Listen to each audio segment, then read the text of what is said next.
Powerline. It's Kaiser here. And I'm here today to do my profile on Vanquisher, which is something I've been waiting to do for a while, but get that shit out of here. One sub, I don't care. Um, anyway, but I've been really excited to do this partially because this is probably the only competitive variant of Narukami you can really play nowadays because Bushiroad really screwed up. That's another discussion that you've already heard from me. So, starter, Wild Run Dragoon. You can run the aesthetic. Is it aesthetic? Aesthetic. It might be aesthetic. Draco Kid, but I find that this is kind of better for the all-around matchups because this deck really can lose super hard to things like Grand Blue. Not Shadows so much. I take a dump on Shadows. And like Tachikaze, basically decks that can retire can give you a really hard time because if there's nothing on board, then you can't really do anything. So, sad times. You have to run Wild Run. 4 of the Vanquisher crit because why wouldn't you in this deck? You need to kind of dig for specific combo pieces to get off your effects. 2 Malevolent Jin. Still run it. Not a huge fan just of the art really, but it's an OG card that you kind of have to run. And also some on the rare occasion the extra 3k can be relevant. I run 3 VNs. I tried rainbow triggers for this deck and it just didn't work for me. I always felt in Narukami you need a higher crit base. But the stands in this deck are really important because it can kind of get you going with like counterblast issues that the deck definitely encounters if you don't pace properly. So this kind of counteracts that and also helps you filter, and getting a stand during a voltage or conquest turn is really powerful. Run 3 of the best draw in the game, Jin and Paranoia, because I actually really like this art. But yeah, I still think Narukami needs draws because the deck has no draw power at all besides 1 or 2 cards, really. Phoenix. Shut up. Deity of Love, heal triggers. Noble. Again. Noble. Yeah. It's a man. And a noble. And a noble. Hashtag noble Kami. 4 Stride Enablers. Now, usually I'll say, oh yeah, it's self-explanatory why they have to be run, but it's even more self-explanatory in this deck because you really want to ride Vanquisher. Except the rare matchups where my Deviant backup grade 3 puts in work, which you will see later on. I will just say somebody had to read said backup grade 3. And hashtag Vanguard 2017. Yeah, hashtag Vanguard 2017. 4 Unflipper Perfect Guards. Super important in the deck because you kind of need counterblasts.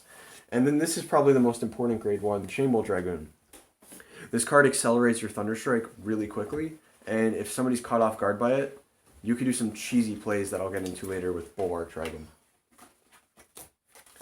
Run 2 Fatines. Now, as Skynet mentioned, this is like a new Phoenix clone, but it's specifically for Thunderstrike, so it's 6k, and you only Soul Blast 1 draw card, which is great because it gives you room to run other cards that you soul in the deck. You still have to run 4 Chatura because the card's really good, and it's really good early game. And if it hits and you bind a card, you're really happy. You only run 3 Voltage right now. I've tried running 4, but I find that the other grade 2s I run are equally as important, so 3 is fine for the time being. I would consider cutting a grade 3 for that, but I just can't make 6 grade 3 work for me. I run 3 Martial Arts Dragon. Now this card's kind of debated among the Narukami community just because it's not very good. Like if somebody, honestly, somebody kind of has to rush you really blindly and kind of hope that you don't have it in order for it to be good. And if you do have it, then like that's great, but it's usually sad times with this card. It kind of depends. Like you need to run it, but it's not the best. And then 2 Rock Climb Dragon. It's really good because you can get off VN during your main phase prior to anything, as well as it's an 11k attacker by itself, so if it gets stood, then it's 16k, so I like that a lot. And binding cards, as you'll notice with this deck, is always good. So, I'm going to show Vanquisher off first because it's obviously very self-explanatory why you have to run it. It's a Vanquisher deck. So you have to run Vanquisher and you need it for Thunderstrike. But, the real star of the show, and what I'm considering to be my main grade 3, is this. Great Composure Dragon. Quote me. Quote me. What quote? Say it. I don't know. Oh. It's a great grade 3. Yeah, it's a great grade 3. Your grade 3 doesn't matter. It doesn't matter. Unless it's defensive. Which this is. I had multiple people at a recent event where I top forward pick up this card and read it because they had never seen it in play before. Well, guess what, guys? It's a 12K base grade 3, and it basically screws over Aquaforce and Gears, which can be awful against this deck. So you need to run something like this to counteract that. They can't hit with Melum unboosted. They literally have to commit more cards from hand, and then you can punish them super hard and make them cry themselves to sleep. Which is all you want to do with filthy Gear Chronicle. Just salivating. Yeah, I'm salivating right now. So, yes, I'm a deviant. I run that. Get on my level. You still run Zorus. The thing you'll notice, my G-Zone is very different than a lot of builds right now because a lot of people cut out Zorus because they felt that First Stride Voltage is kind of better. But I always like being flexible in my deck choices and matchups. So I find Zorus I usually go into if I feel like I don't need to First Stride Voltage. You First Stride Voltage against decks that you really need to VMAX more for the picking than for the Thunderstrike 5 effect. You really don't go for the Thunderstrike 5 cheese in this deck. Then I run Voltic Zapper Dragon. It's really good against Royal Paladins and like decks that overcommit on board a lot because you can super punish them and just wipe board. Which, in this deck, it's like a priority. You need to try and wipe board every turn as much as you can. Now, this is just me being a psychopath, but I run Finish Blow in this deck. And if for no other reason, I kind of enjoy using this card for cheesy wins. I don't know if I'd recommend this seriously. I'm still kind of feeling it out if I actually want to use it. It's also because it's SP and I kind of couldn't help myself. So, yeah, like basically, if you have Rock Climber Voltage, you go for this. And if you don't think they have a perfect in hand, then you kind of can steal a game, which is nice. I run Sabreeze. Initially, I wasn't.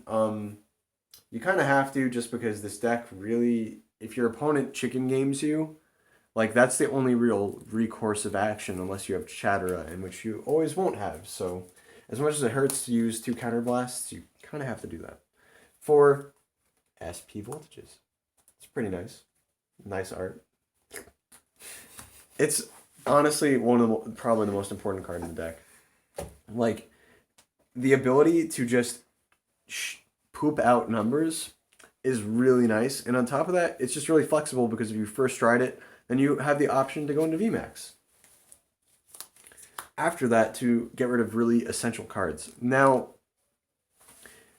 this deck requires a bit of practice just because you have to be aware.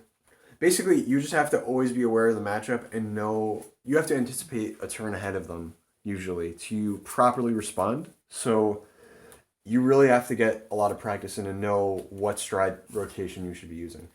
And then I play 2 Conquest because against the decks where they don't really have board, and they don't let you Thunderstrike really well, you really only can go into Conquest and kind of pray at that point.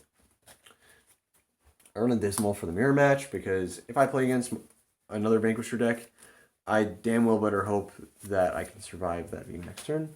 Vitra because it's basically free in this deck for 20k. And now, probably like one of my favorite inclusions because I always like during my opponent's turn interactions, I run 2 Bulwark.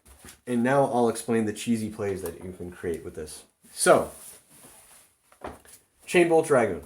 What's interesting about this card when they made it is that you can actually use this effect during your opponent's turn.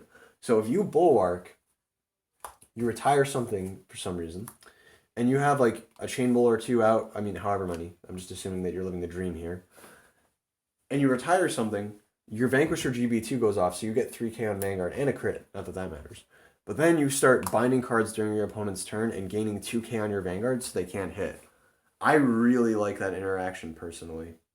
So, yeah, that's pretty much the deck, guys. Like, if you have any questions, feel free to ask. But this is a highly experimental deck list right now. I'm still trying to figure out the Stride Zone mainly. The main deck I'm pretty happy with. So I would definitely, if you want to net deck me, I would recommend the main deck. But the Stride Zone I'm still working on. But I don't know. Don't be a filthy net decker. Try it out yourself. Later, guys. Like, comment, and subscribe.